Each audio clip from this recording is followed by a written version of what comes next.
नमस्कार, आप देख रहे हैं बिहार हलचल न्यूज, जग जग की आवाज। मैं हूं मधु। आइए देखते हैं आज की खास खबर।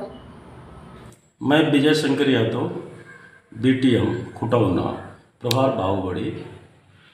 हाँ सर, बताइए कि आप किसान को जो जानकारी दिया जा रहा है, कई तरह की योजना आ रही है किसानों के लिए, तो सर कुछ संक्षेप में बताया जाए कि क्या योजना का लाभ किसानों को मिलना चाहिए और क्या क्या लाभ लेना चाहिए, इस पर सर संक्षेप में बता दीजिए। क्योंकि सर मैं आत्मा डिपार्टमेंट से प्रखंड तकनीकी प्रबंधक के पद पे कार्यरत हूँ।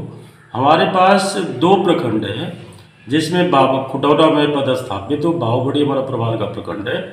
आत्मा के द्वारा किसानों को तकनीकी जानकारी देना आत्मा का महत्वपूर्ण काम है, जिसमें हम लोग किसानों को इस हिसाब से प्रशिक्षण देना चाहते हैं, इस हिसाब से ट्रेनिंग देना चाहते हैं जिससे किसानों के आय में बढ़ोतरी हो। जिसमें हम मत्स्य पालन, पशुपालन, बकरी पालन, उसके बाद से आपका सब्जी उत्पादन, जैविक खेती से संबंधित उनको ट्रेनिंग दिया जाता है। इसके अलावा उन किसानों को other state, out of state और स्टेट के अंदर और जिला स्तरीय कार्यक्रम में उनको ट्रेनिंग दिया जाता है।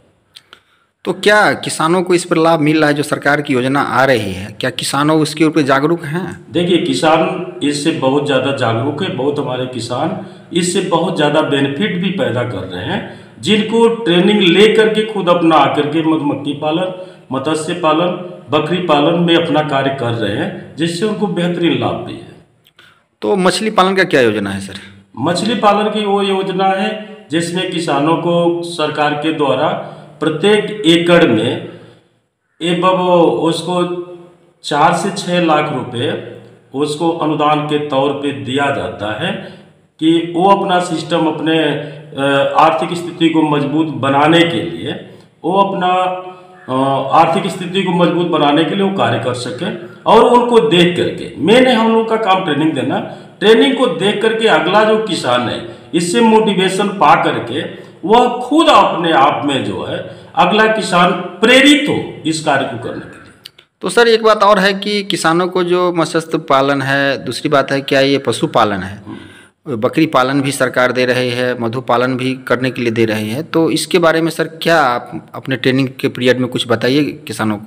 चूँकि हमारे द्वारा किसानों को ट्रेनिंग दे करके स्टेट लेवल या स्टेट के अंदर या राज्य स्तरीय ट्रेनिंग दे करके हम किसान को ट्रेन करके उनको सर्टिफिकेट देते हैं। इस सर्टिफिकेट के माध्यम से हम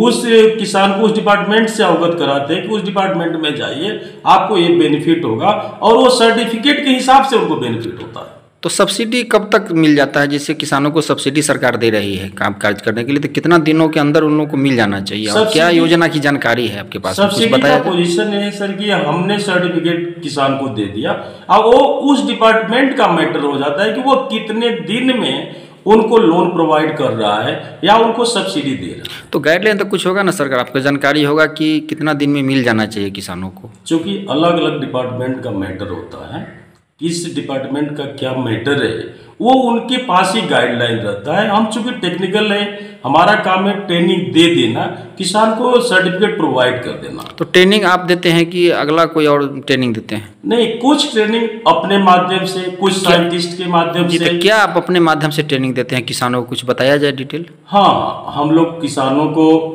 एक तो साल भर में 2 बार रबी महोत्सव, खरीफ महोत्सव चलता है। जी जी। उसमें किसानों को ये प्रोवाइड कराया जाता है कि किस तरह का बीज किसान अपने खेत में प्रयोग करे कि उससे से अधिक उत्पादन हो। उसमें कौन कौन सी सरकार की योजनाएं हैं, बीजग्राम, पीएम किसान, उसके बाद से आपका डीजल अनुदान, यांत्रिकरण, जो भी सरकार की योजनाएं हैं या हमारे डिपार्टमेंट के द्वारा जो पाठशाला, किसान ग्रुप का फॉर्मेशन, ये जो किया जाता है उसके बारे में किसान को बताया जाता है, एक चीज करिए इससे आपको ये बेनिफिट होगा। तो सब्जी के बारे में कुछ बता दीजिए किसान को। तो सब्जी मेन प्राथमिकता है यहाँ पर मिथिलांचल है, मिथिलांचल सब्जी और किसान आधारित ये है। तो सर सब्जी के बारे में कुछ टेक्निकल बता दीजिए किसानों को, जो अपने किसान खेती कर सके। देखिए, किसानों को हम लोग ये अवगत कराते हैं इस चीज़ से कि कभी भी हम ये देखते हैं अक्सर कि किसान किसी वेजिटेबल का रेट भागता है, यानी उसका डिमांड होता है, उसका वैल्यूएशन ज़्यादा होता है, अगले बार किसान उसी पे टूट जाता है कि हम यही वेजिटेबल का प्रयोग करेंगे तो हमसे ज़्यादा बेनिफिट होता है।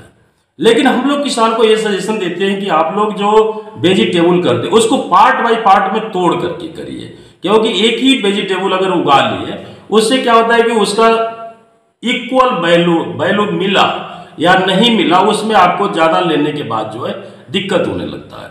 इसलिए हम लोग कहते हैं कि अब आपको जैसे गोभी का ही फसल लगाना है, आलू का ही फसल लगाना है, बैगन का ही लगाना है, उसको आप पार्ट पार्ट तोड़ करके लगाइए, अंतराल में लगाइए कि एक साथ हमारा जो है क्रॉप पूरा तैयार ना हो। क्योंकि कुछ क्रॉप में जैसे आलू हुआ, उसके बाद से जो एक बार में ही जो टाइम है उस क्रॉप में किसान को दिक्कत होता है। लेकिन ऐसा हमारे पास बहुत वेराइटीज है, जैसे गोभी का, अभी गोभी का सीजन देख रहे हैं, 80 रुपये किलो गोभी चल रहा है।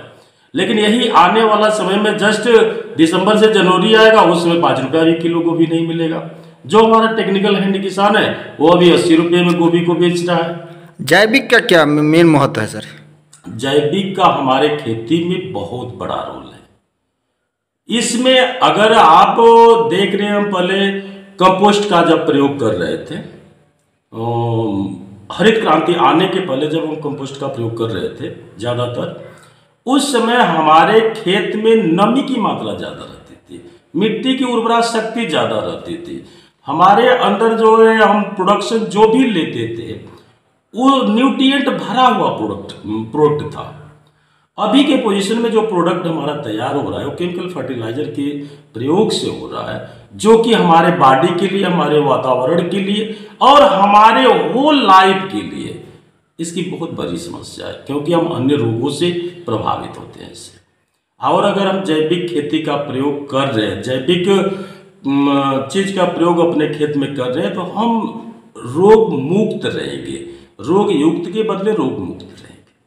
तो किसानों से अब क्या कहना चाह रहे हैं? किसानों से हम लोग बराबर हर प्रशिक्षण में, हर ट्रेनिंग में हम लोग किसानों से ये कहना चाहते हैं कि आप लोग जो है जैविक खेती, वर्मी कंपोस्ट का प्रयोग करिए। और उसके अलावा उतना ही नहीं, हम लोग सबसे बड़ी अभी सरकार का जो प्लानिंग चल रहा था पराली न जलाने के लिए, हम लोग किसान को किसान चौपाल के माध्यम से या रबी महोत्सव में या जो भी प्रोग्राम चलता था, हम लोग किसान से रिक्वेस्ट करते थे कि आप लोग अपने खेत को बंजर न बनाएं, क्योंकि आप जब किसी चीज को जलाते हैं वो जल करके सूख जाता है और मिट्टी जब पक जाती है, आप खुद ये सोचिए कि जो भट्ठा के जगह की मिट्टी होती है उसमें आप कोई चीज उगाते हैं तो बहुत दिन तक टाइम लग जाता है उसमें, उस मिट्टी को उपजाऊ बनाने में।